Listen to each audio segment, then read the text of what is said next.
Got to, man. Gotta bounce back. Shout out to my homie Keys, Xavier Keys, on the vocals on this. Okay.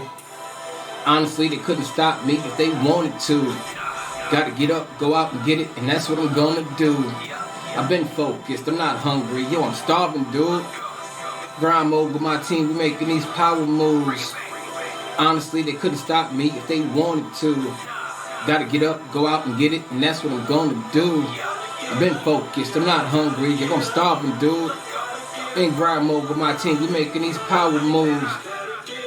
Cause I ain't got no time to be wasting with all this music I'm making. Man, I'm tired of being impatient, so I keep making these moves here with my crew. Vow to myself to always stay true, so I don't care what nobody else do. I know why. Like an erection, bumps in the road, but nah, I ain't stressing. I don't work out, but homie, I'm flexing. Every time I get on the beat and I bless it. Rise and shine, and I never let another come and stop my grind. Cause I grind all night at the gig, no lie. Then it's back in the booth for some overtime. Come on. Nope. Shout out to Miss Alma Ramos. Shout out to Miss B.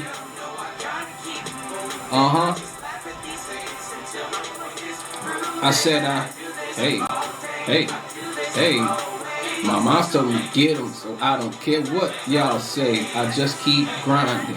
Yeah, I stay working, cause it's, you know, I said, that's right.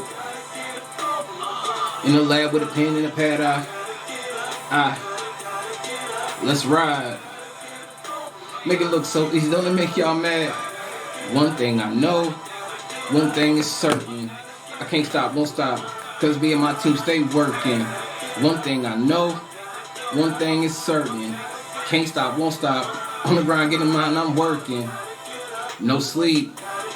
Spit heat, killing these tracks, and I'm not gonna stop till I'm up on top where I'm supposed to be. Everywhere I go, I scream SP. We more than a crew, we a family. Working trying to get a couple Grammys, G, have them sitting on top of the mantelpiece. Thank God.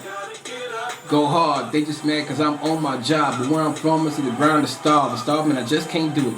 Not having it, unthinkable. So I turn in and stretch arms strong, and now I can reach the unreachable. Let's go. Hey, trying to... Yo, I said I can't sit still. I just laugh at y'all haters.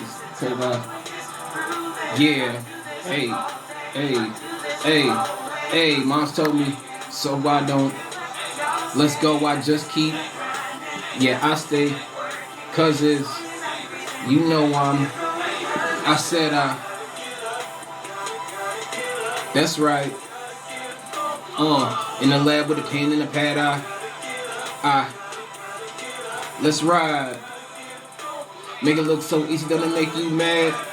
One thing I know, one thing is certain. I can't stop, won't stop, cause me and my team stay working. One thing I know, one thing is certain. Can't stop, won't stop, on the grind, getting mine, I'm working. Don't ever let anybody tell you that you can't get what you want. Whatever you dreaming for, you get out there and you get it. You make it happen.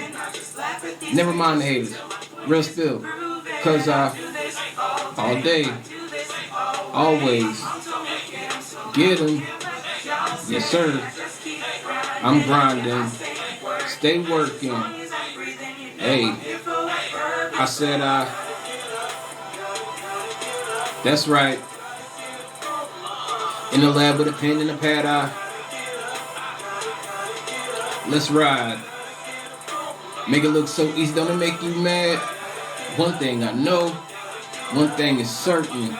Can't stop, won't stop, cause me and my team stay working. One thing I know, one thing is certain. Can't stop, won't stop, on the grind, getting mine, I'm working. Gotta. Yes, sir. Love them.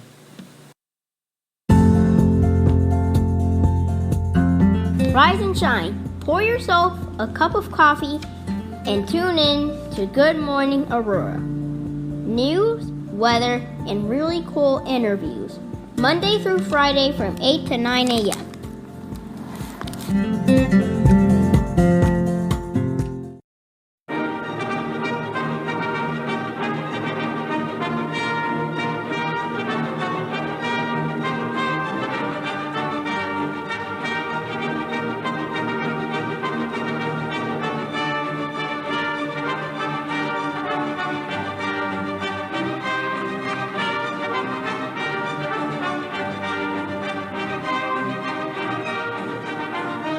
Good morning, Aurora. Good morning, Aurora. Good morning, Aurora. The time is now 8:02 a.m. You're listening to and watching Good Morning, Aurora, the second largest city's first daily news podcast. It is extremely rainy outside.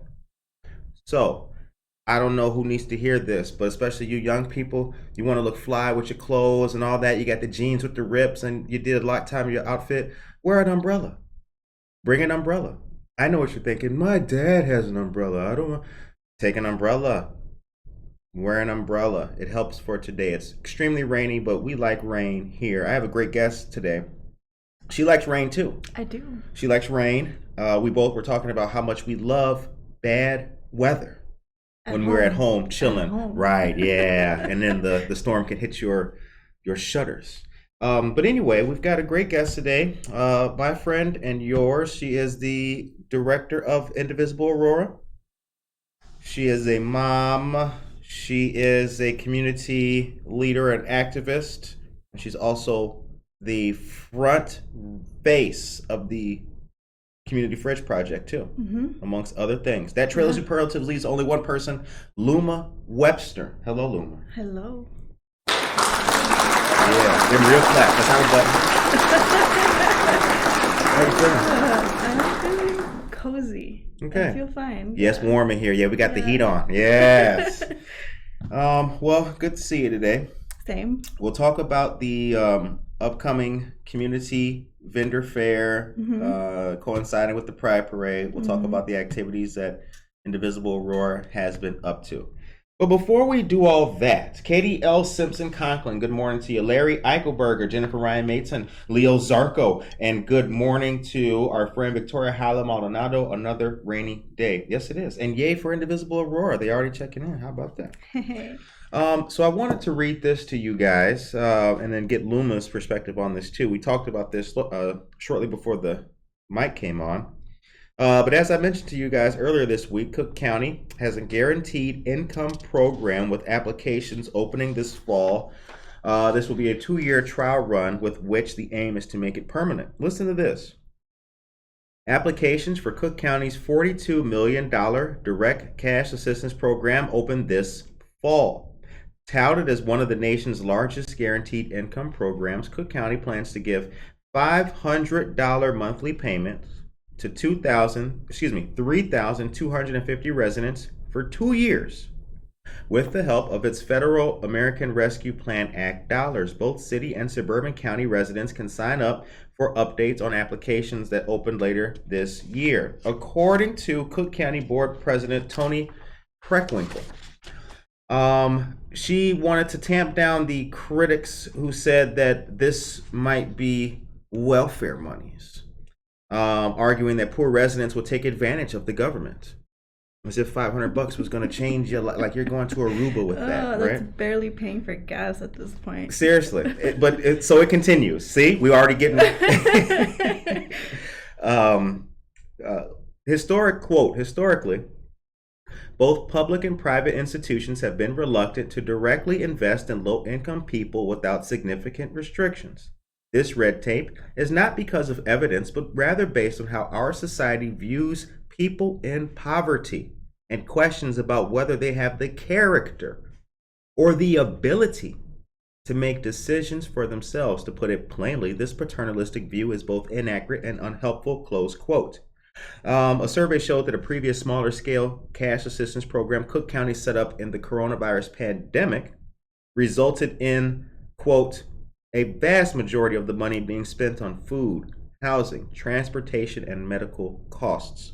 That $9 million county program launched in 2020 doled out CARES Act money to suburban residents only, allowing almost 14,000 households to receive a one-time $600 payment. Now, this models a successful program that happened in Stockton, California. And the mayor of Stockton is a gentleman named Michael Tubbs. Former mayor. He founded the Mayors for a Guaranteed Income Coalition. The time is 8:06 a.m. What do you think about that, Luma? I have a lot of thoughts. Okay. I think that's awesome. We've seen success of programs like this. We're just with the $1,000 stimulus money that we got from Biden. Right. I mean, that lifted millions of children out of poverty. That was $1,000 a month.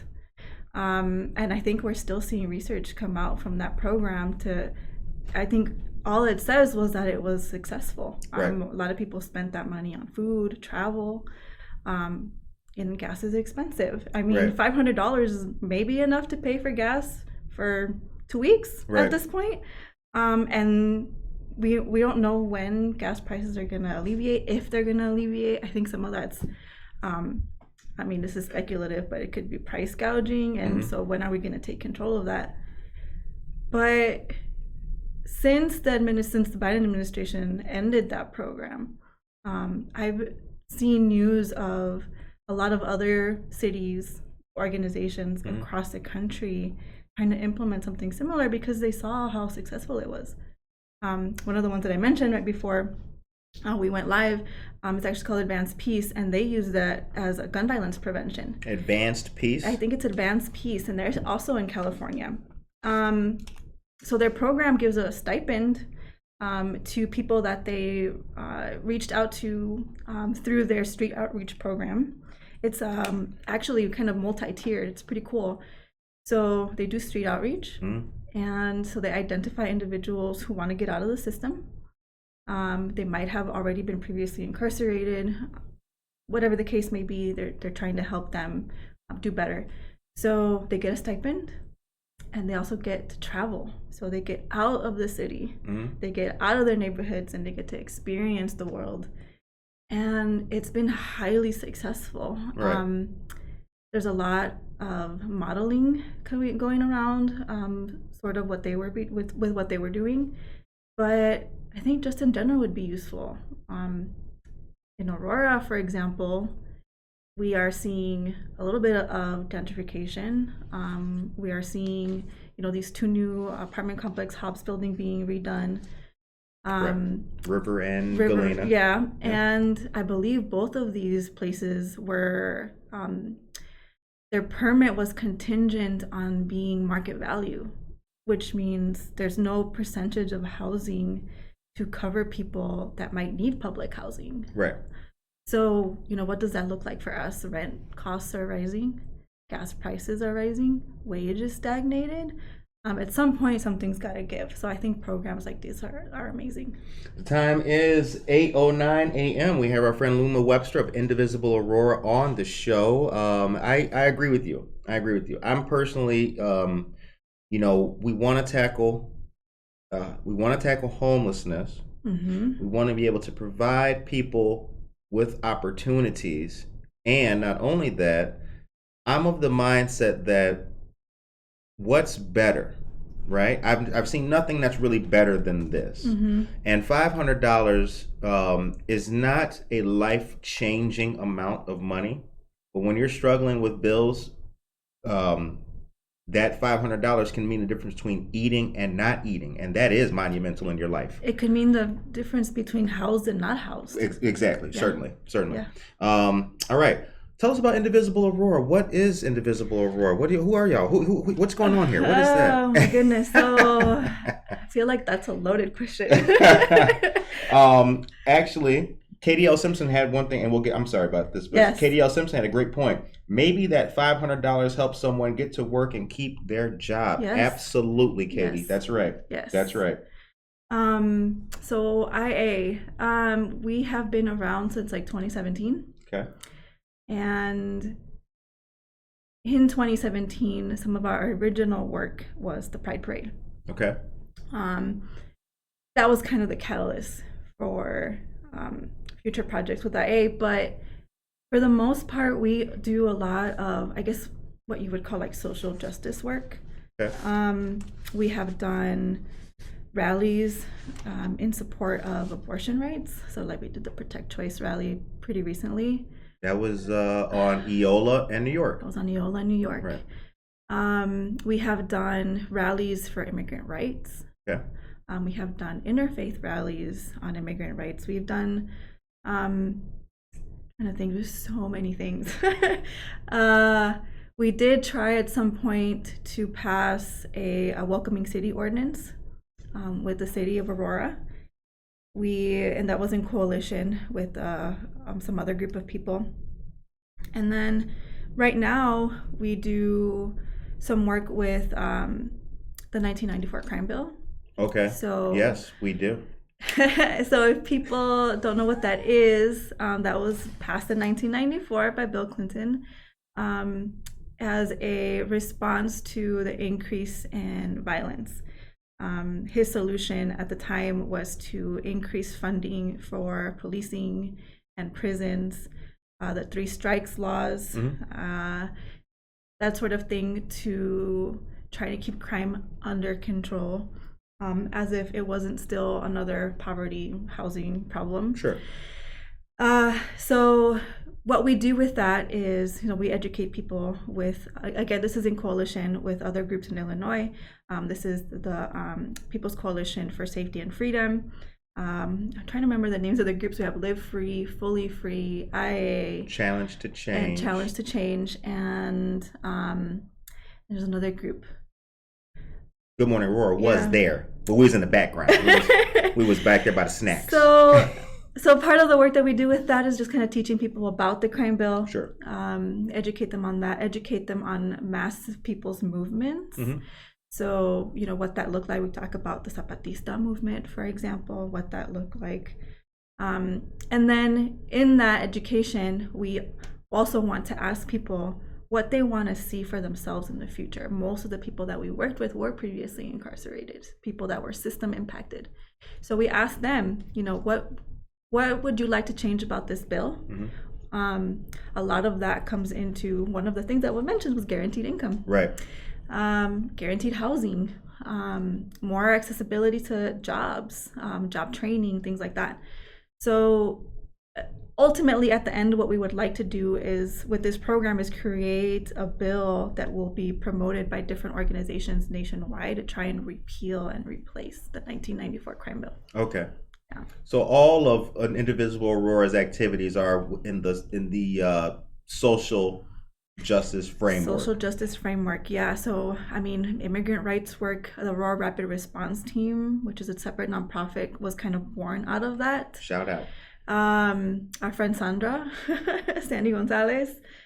So, yeah, again, all of that is social justice work. It's, kind of what's going on across the country, but also bringing that back to Aurora. If the nation is dealing with this, then so are we. Right. And what can we do here, or how can we educate ourselves about that? So yeah, that's kind of the gist of it. So nationwide, we know there's a whole bunch of challenges, but what would you identify as maybe 2 big challenges that Aurora has? We have a poverty problem. Okay. For sure. That's where the community fridge comes in. Okay. And we're gonna talk about that fridge. That fridge is a great thing. Yeah.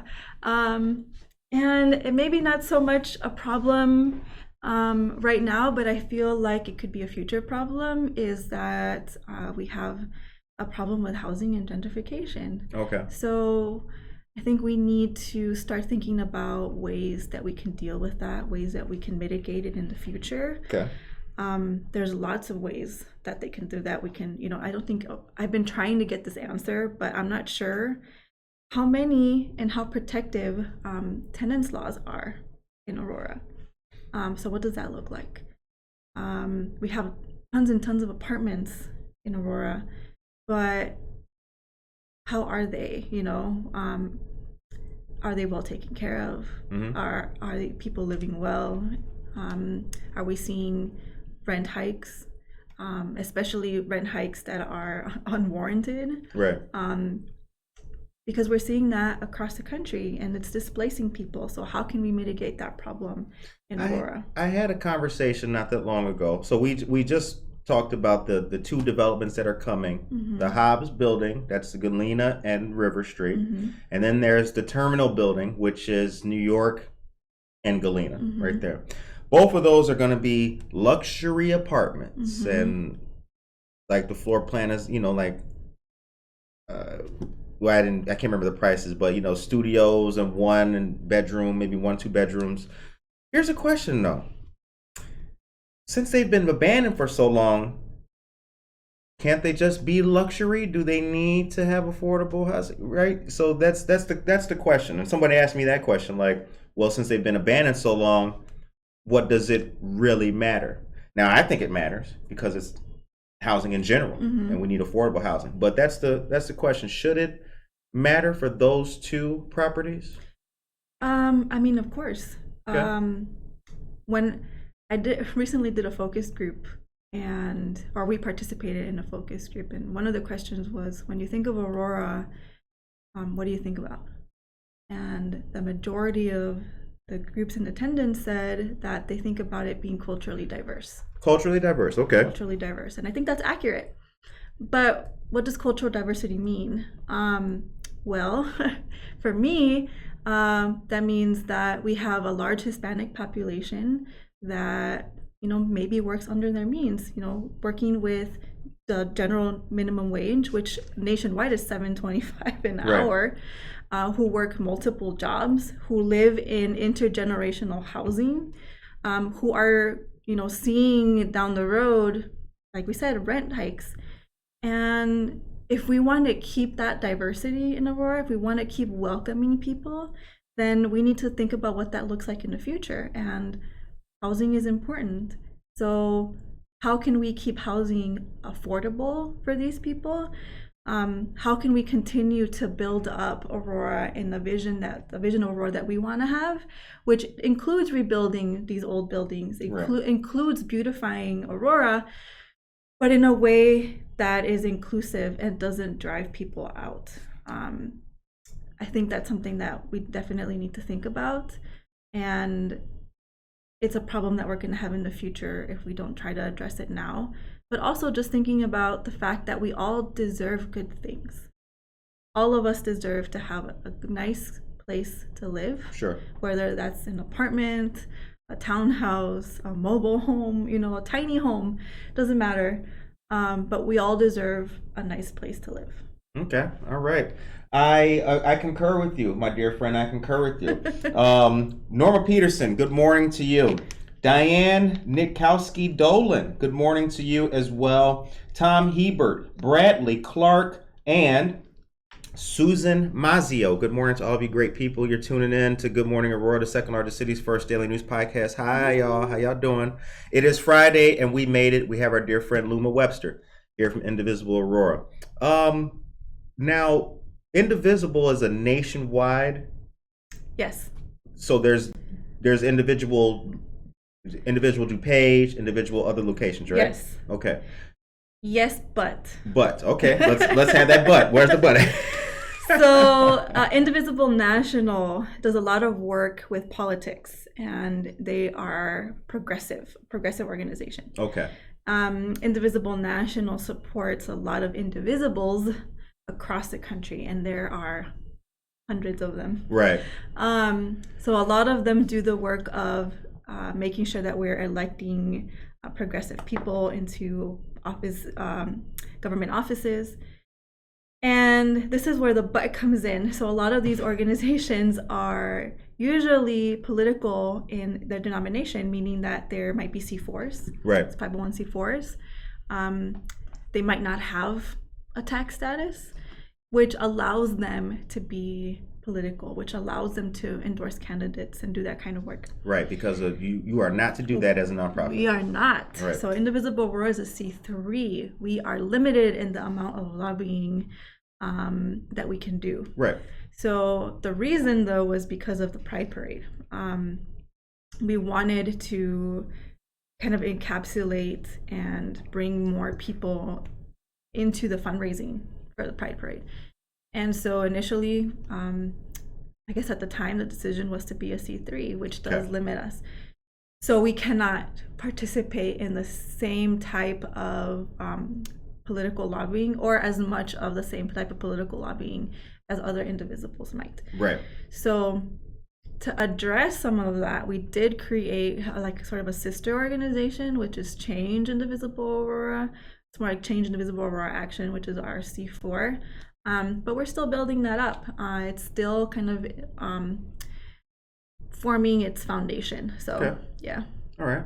Well, I believe that you guys are doing good stuff. The Pride Parade, as we know, is people love it here in Aurora. A lot of buzz about it. We posted that community market flyer you guys got, and people start sharing it. Oh, look at this. Save the date, Mom. Which is good. Save the date, Mom.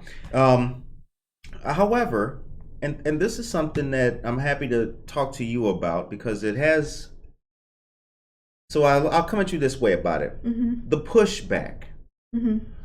What is the pushback, and why is there pushback? But that's not just for the pride, because there's pushback for the community fridge too. Yes. Why is that? I think just as a society, when we challenge each other to kind of see a broader view of the world, and it challenges your personal perception of what the world looks like, that means that for you personally, change is hard. Change is hard. Okay. I have been there. Some of the work that I do now, even, I used to question why it was needed in the first place. But honestly, I think the best way that we can get people to understand differing views or challenges, and widen their worldview or their personal views, is to be in community and talk to people about what's going on and the reason why people make the decisions that they make. Because these decisions don't happen in a vacuum. There's a reason usually why things happen, why people speak up, why people feel upset. Right. And so we need to be open and ask about, why. Right. Why do you feel that way? Why is this situation happening? But listen in a way that isn't gaslighting, that isn't not necessarily challenging. I mean, we do want to challenge perceptions, but that's understanding. I think for my just general personal life values is always think about the humanity of people. And what can we do to help each other be better, to listen to each other more, and not just pay attention to the people in power, but also pay attention to the people who don't have that power. What are they saying? How are they being treated? What do they need? And are we meeting those needs? So that's a pretty loaded question too.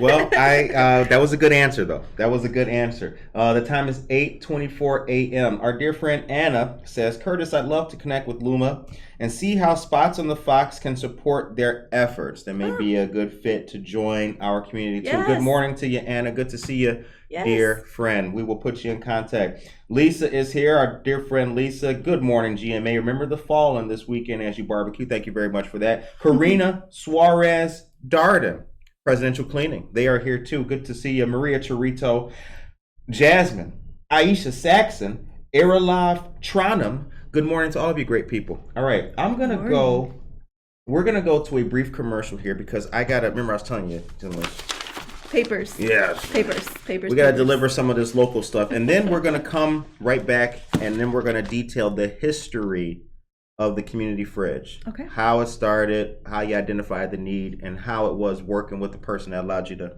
have it where it's at. Okay. First things first, our friends of Marie Wilkinson's Food Pantry have a drop-off going on for mini-sized men toiletries for Father's Day. This starts June 1st and goes to the 30th. And guess what? Good Morning Aurora is one of many drop-off locations. Yay! I know y'all happy about that. All right, check this out. Locations are Marie Wilkinson's Food Pantry, 834 North Highland Avenue in Aurora. State Representative Barbara Hernandez's office, 540 West Galena Boulevard. State Farm office at 2003 Montgomery Road, Suite 101. And Good Morning Aurora, 5 East Downer Place, Suite T. Yeah, I know you like that. I like it too.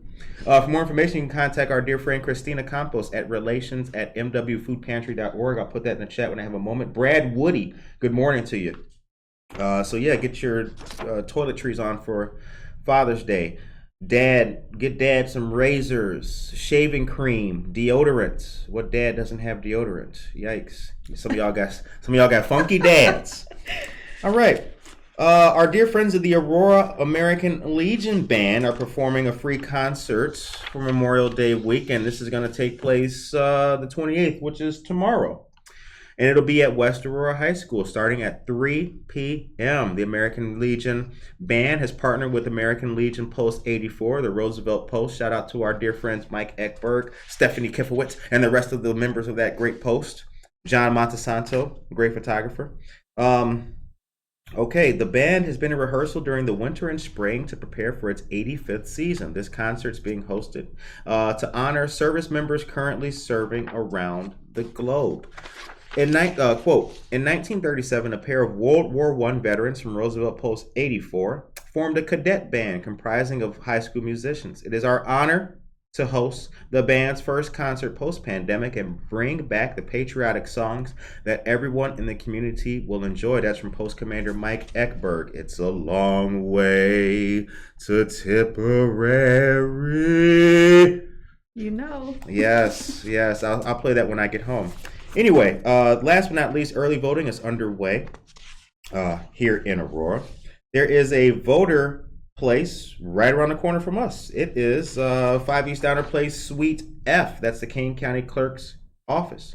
So yeah, come in there. They're open from 8:30 a.m. to 4:30 p.m. And if you go there, you are 68 feet away from Good Morning Aurora. So good stuff. Get your vote on. The time is now 8:28 a.m. Marine Corps League Auxiliary of the Fox Valley checking in.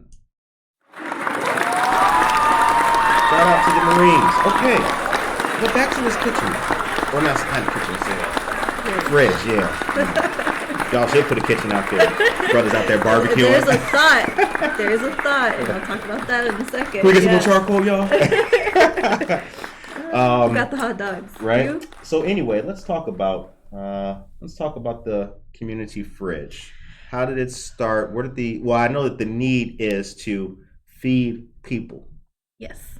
Plain and simple. Yes. But how'd you go about making that connection to have it where it's at and the process?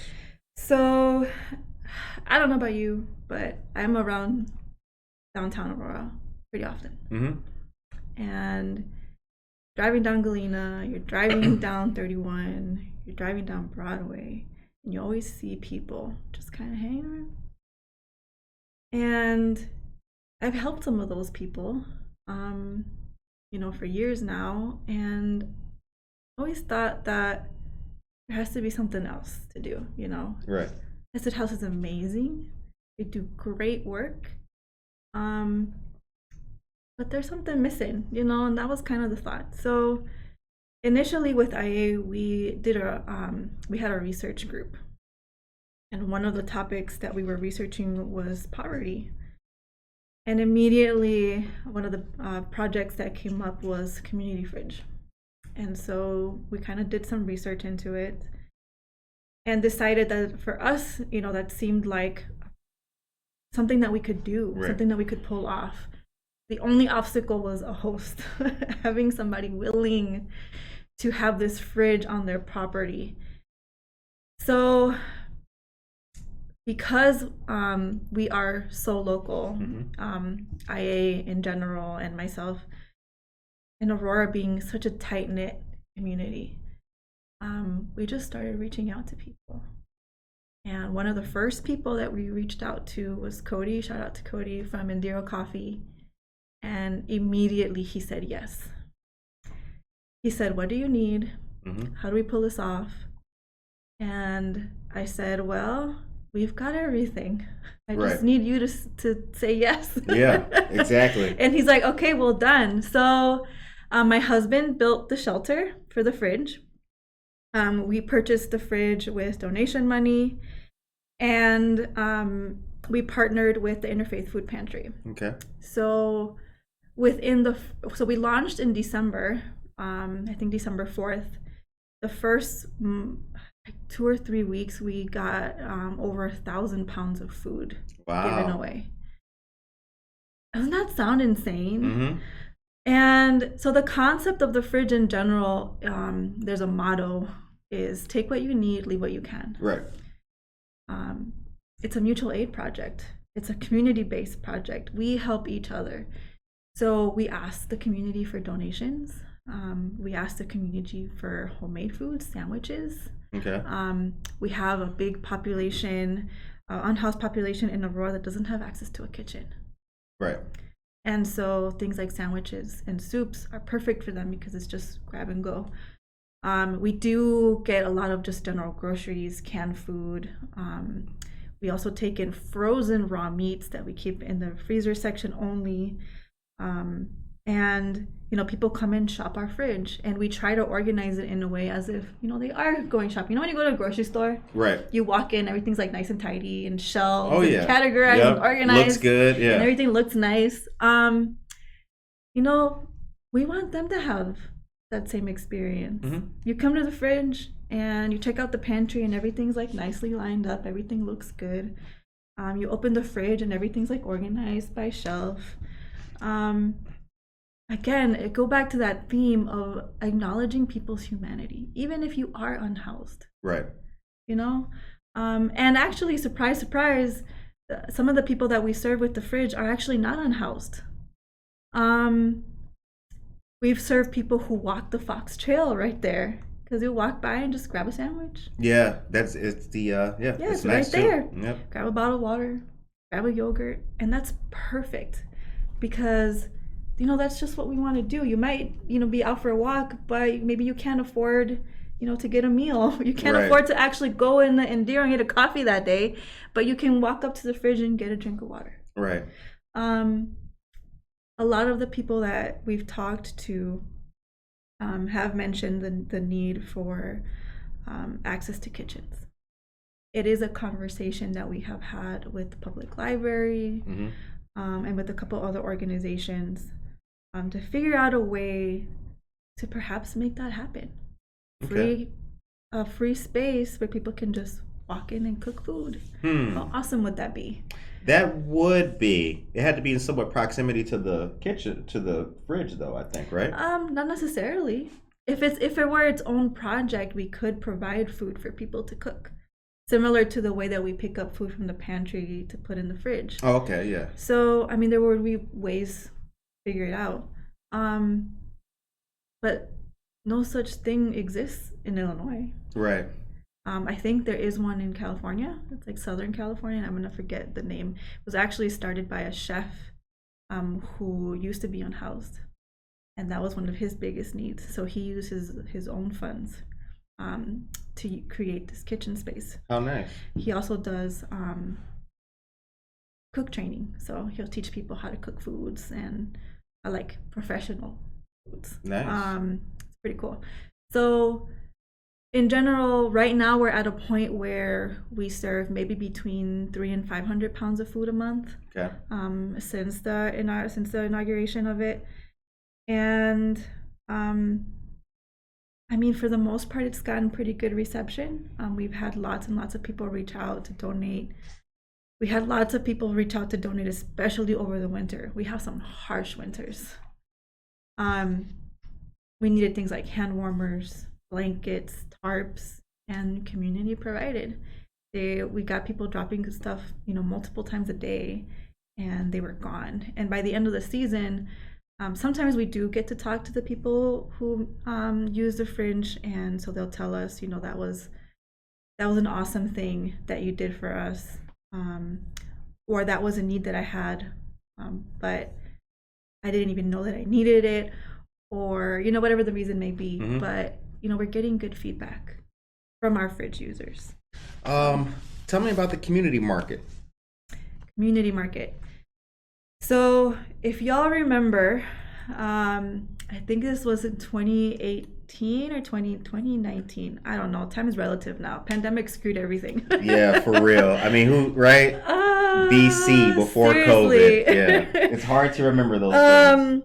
But so we had announced the Pride Parade was going to be Pride weekend. Okay. It was Friday, Saturday, and Sunday. Friday was going to be a marathon. Saturday was going to be a community market, and Sunday was going to be the Pride Parade. And then we were hit with the city, or hit by the city with a multi-$1,000 bill Mm-hmm. for security costs because they passed an ordinance that basically offloaded the security costs from them to us. And so all of a sudden we had to come up with $35,000 to pay for this parade. So we raised the money, thankfully, after we canceled everything. Damn. But the community came through and we were able to raise enough to get the parade going again. But we had to cancel the community market. We had to cancel the marathon. However, we had already done all of the work Right. for it, and it's a lot of work. And so we're like, why not? Why can't we just do the market? Right. And so this year we decided, with partnership with Aurora Pride is now its own nonprofit. Planning the Pride Parade by itself is a monumental task. And so we said, hey, you do the parade. We want to do the community market. And so we just ran with it. We did the announcement. It's an event where we will have vendors who make, handcrafted items. We have clothing vendors, we have jewelry vendors, we have people who make housewares, we have people who make like zines and poetry and art. We have lots and lots of stuff. We have over 40 vendors. Okay. Locked and loaded to be at the community market. So that's going to be, it actually starts before the parade and ends after the parade. So the parade step off is at noon. Okay. The community market opens up at 10 a.m. and it runs till 3 p.m. Yeah, so come shop. It's going to be who's some of the vendors who will be there? Oh my gosh, I can't remember names. Let me see if I can recall people's names. Just Ducky Designs, Okay. Any Hex. Gosh, we have so many. Like I said, we have over 40. Okay. Yeah. Good. Well, we look forward to that. Yeah. June 12th. June 12th. It's the same day as a parade. So Sunday, June 12th. Sunday, June 12th. 10 a.m. to 3 p.m. Okay. What's the biggest impact that COVID has had on Indivisible Aurora? I mean, a lot of our work was in person, rallies, this market. Right. We had done workshops and teach-ins in the past, all of them in person. So pivoting, just like everybody else, to Right. being online Zoom. I don't miss Zoom, it. the COVID baby. Yeah.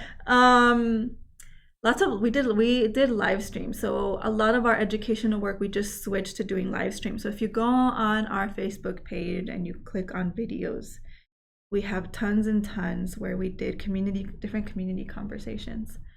We talked about racism. Okay. We talked about electoral politics. Trying to think of the other topics that we covered, but we covered a lot. So we did the live streams. For the most part, though, because we were all under lockdown, I have a family. I have 4 children. I have, 3 of them are under 8 years old, Mm-hmm. and school switched from in person to Zoom. Right. That took a toll. I mean, you tell me if you have ideas for how to get 3 little boys to sit still in front of a tablet for hours at a time. I mean, I can't even do it. Ethan Gamer and ice cream. That's the only way to do it. Yeah, but no, it's impossible. It's impossible. Yeah, it's impossible. And so we were on the struggle bus. We had to take some time off. So there was a long time when we were kind of inactive in between doing the live streams. I mean, again, just like everybody else, we Right. were all feeling the impact of it. We were all not in the best place. So Candy Coated Design will be there. Jennifer Ryan Mayton said that Candy Coated Design is one of the vendors who will be there. One of the vendors. Yeah, so all the stuff, all of you guys' initiatives and everything were in person. Now we're kind of getting back to doing in-person stuff. This community market is going to be one step in that. But do you have the same amount of programs, like the same trainings and things? No. No? We Okay. are still trying to recuperate. Okay. It takes time. It does. I mean, obviously, yeah. we are still in a pandemic. We are, yeah. You know, we are still seeing the effects of that. So many people lost family members, and just organizing around that. I think people also got burned out and zoomed out. So we try to take a step back a little bit from doing Zoom meetings, also remembering people's accessibility and health needs. Right. So we do smaller gatherings. We do fridge trainings. I mean, the community fridge project is probably one of our biggest projects right now. So when we do fridge trainings, we try to do a mix of video and in-person. I prefer the in-person because it just allows, you know, that human connection with people. There's more possibility for conversations. So that's my preference, but I also have children with needs. I have 2 type 1 diabetic boys, so I also have to be careful. Right. And really, I guess that's the limiter, is we are still in a pandemic. I have people on my board who also have health issues, and then of course my children. So it's a balance, and it's slow, but we'll get there. Right. Yeah. Is Aurora taking the right steps? So we talked about housing and what we need to do, or what would be ideal to see. Yeah. In other aspects, though, what's your opinion? Are we doing good in our public safety? Are we doing good in education and those different metrics?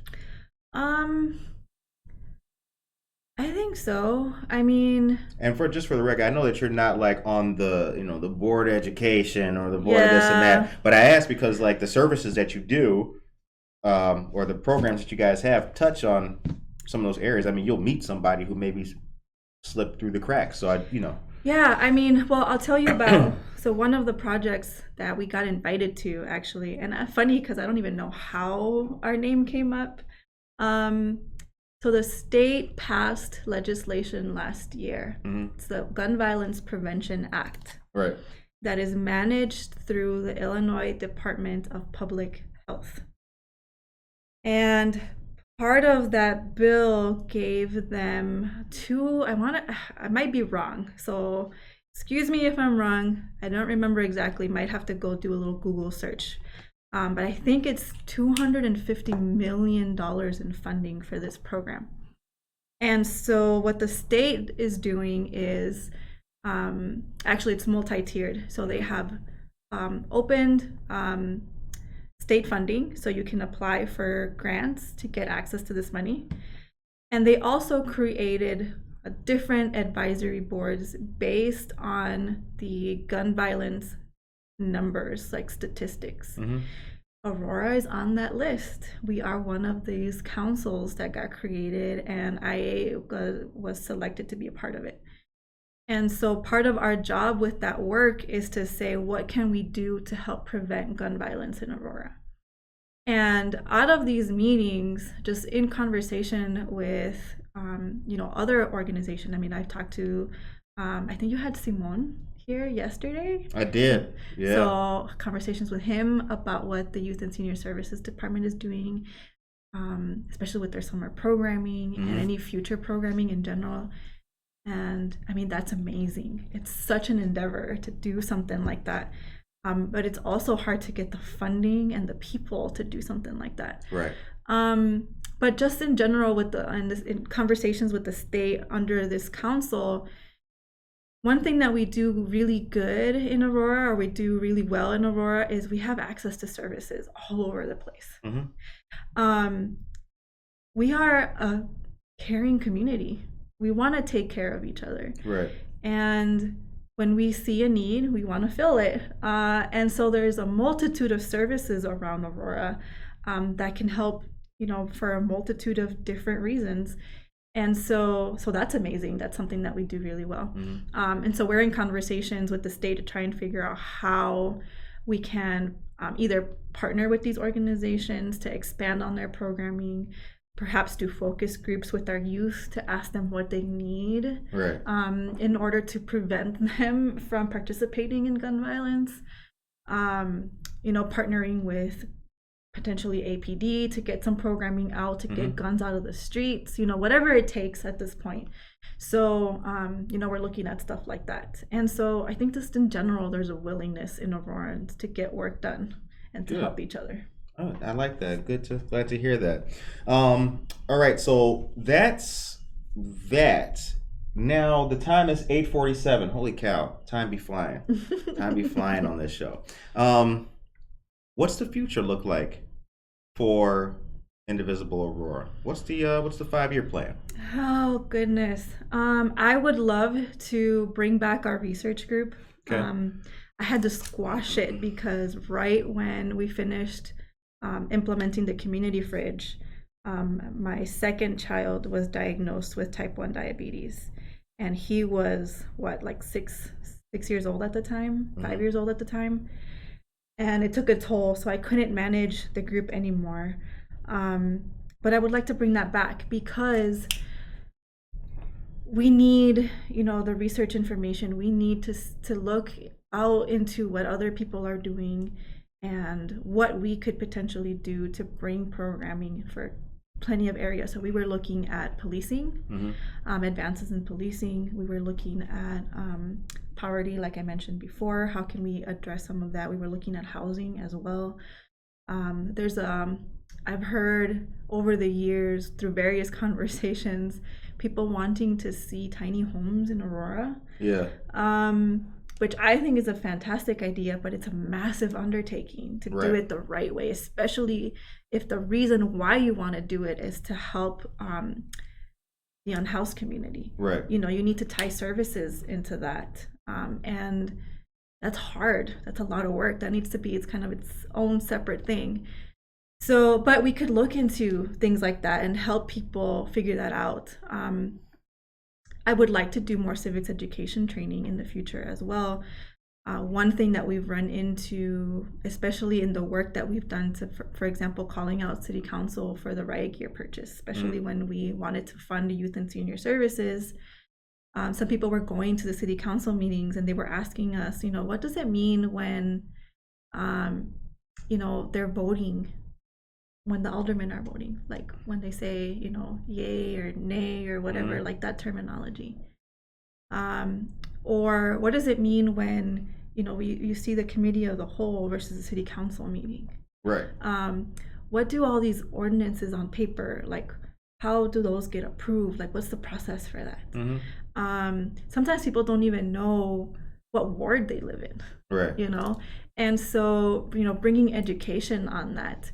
We do have, and have circulated in the past, and we're bringing them back again this year for the aldermanic election, this trifold pamphlet, which I don't have with me, but it has information on, the different wards, right, who the aldermen are, the different councils that the aldermen belong to, what they do, who ran for re-election previously in Aurora, who ran unopposed in Aurora, some of the election numbers, how to find information on the positions of these people, important voting dates.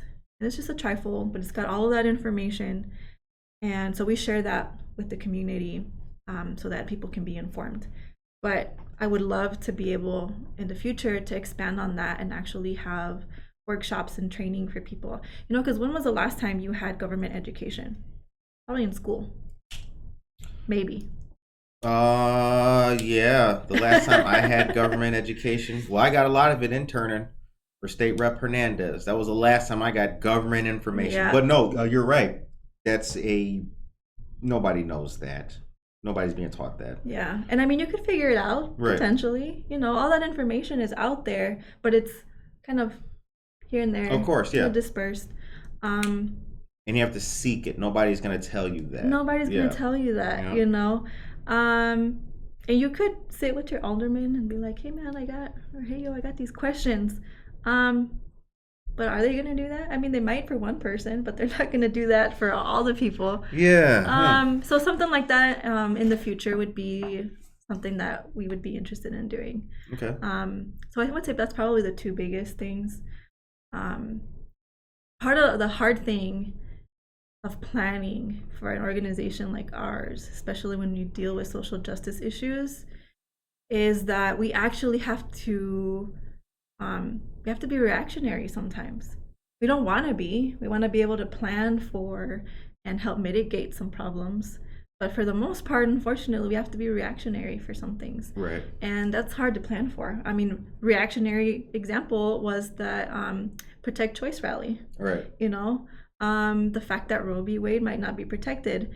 And how do we prevent that? Well, there's really not a whole lot that we could do. You know, they're talking to our legislators, but Illinois is a progressive state. Right. You know, there's only so much you can do with that. But we can make our voice heard still. And, you know, that's what rallies are for. That's what marches are for. And so that's one way that we can act. But that is reactionary. And last but not least, it's 8:52. How can we help you? How can the community help Indivisible Aurora? What do you guys need? I'm one of those people that has a hard time. I'm one of those people that's a helper. Mm-hmm. I have a hard time asking for help.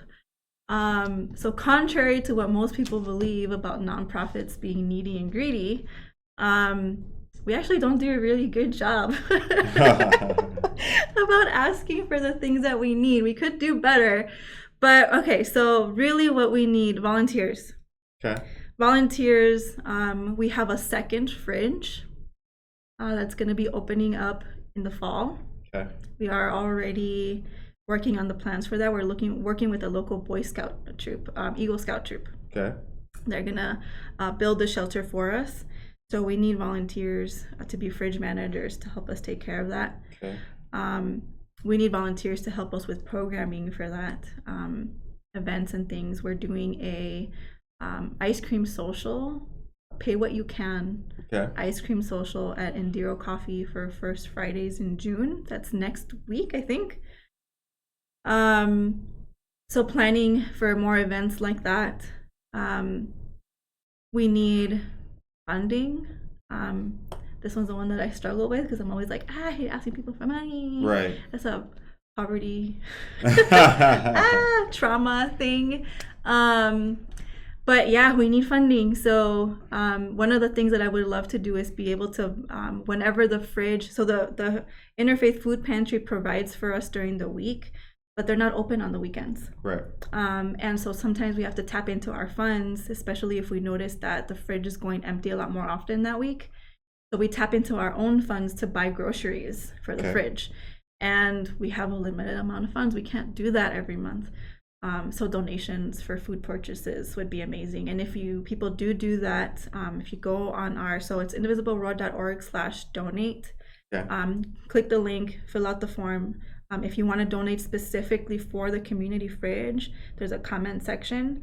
Just put community fridge and we will make sure to allocate your funds only to that project. Right. Yeah. Okay. All right. Very good. Very good. So the time is 8:55. Good morning, Yolanda Dunn. Good morning. Good to see you. Pumpkin Sims. Emily Bowe. Look at all these people. Dora Sanchez Soto. Good morning. Voting is so important. Hello. Good to see you guys. Good to see you guys out there. Well, it's 8:55. This was a good episode. This was a good conversation. Got to learn a lot about Indivisible. Do a lot of random stuff. Yes. Is there anything we forgot? Is there anything we forgot? Anything that the public should know? Now, you will have the last word. You will get the word of the day to show ends on a positive note, so you'll give the message. But did we forget anything? What did we forget? I mean, again, like, we do so much. I should have a list the next time. It's like, I need to talk about this thing, about this thing, talk about this thing, talking points. I didn't even do that. No, I think for the most part, I think the only thing I would say is that we just, I know I said previously that Aurora is like, a community that really cares for and takes care of each other. But we need to show that more in actions. We need more boots on the ground. We need more people, giving up some of their time to do some of that work. So yeah. Okay, we could definitely do more. People can do more. All right. Well, it's 8:58 or 8:56. Hope everyone remembers and honors our veterans this weekend. This is from Norma Peterson. Thank you to those who served and those who paid the ultimate sacrifice. Thank you very much for that, Norma Peterson. Casildo, good morning, and Pumpkin, good morning to you as well. All right, well, this was a fantastic episode with our dear friend Luma Webster here of Indivisible Aurora. The show ends on a positive note. What is your message today for the people of Aurora? Oh man, yeah, put me on the spot like that. Word up, word up. That's how we do. Goodness. What would I say? Again, I would just say let's continue to take care of each other. We are still in a pandemic. We have families out there with needs. We have families and people out there with health issues. We have families and people out there living on the streets. So, let's continue to take care of each other. Make sure that we're checking in on their needs. Make sure that we're listening to each other. Make sure that we're broadening our views. Make sure that we're educating ourselves about the world and what's going on. Yeah, we need more heart to heart, I think. More heart to heart. I concur. We do. The world needs more of that. Well, it is 8:57. We hope that you enjoyed this great episode today. We really did. We enjoyed having a conversation with our friend Luma of Indivisible Aurora. How can they find you on social media? Facebook, Instagram, Facebook.com/Indivisible Aurora, and on Instagram it's Instagram.com/indivisible.aurora. Okay. All right. We hope that you guys have a great weekend. Please be safe this weekend. Have some fun. Enjoy your time with your family. Monday is a big day. So we look forward to seeing you guys back here on Monday for more news and more everything about Aurora. Thank you guys for tuning in today. Take care of yourself and each other. Yes. Facts. Super facts.